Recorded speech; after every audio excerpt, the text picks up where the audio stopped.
स्वराज्याची राजधानी किल्ले रायगडवरील श्रद्धेचं ठिकाण परिसरातील शिवसमाधीस्थळी एका नवदाम्पत्यानं प्री वेडिंग शूट केल्याचा व्हिडिओ व्हायरल होताच शिवप्रेमींमध्ये संतापाची लाट उसळली।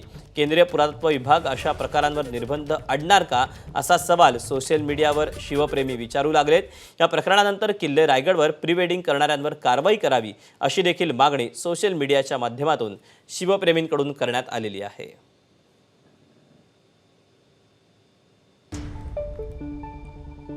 विदेशी पर्यटक येतील इतिहासकालीन खुणा बघण्यासाठी, त्यांची सुद्धा जबाबदारी त्या पद्धतीने राहील।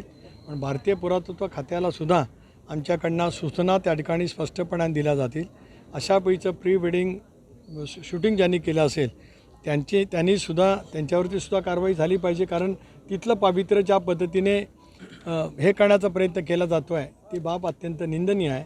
पण समाज मनाला सुद्धा माझी विनंती आहे की आपण त्या ऐतिहासिक वास्तूचं पावित्र्य जतन करण्याची भूमिका प्रत्येक शिवप्रेमी नागरिकांनी पुढच्या कालावधीमध्ये घेतली पाहिजे। एबीपी माझा, उघडा डोळे बघा नीट।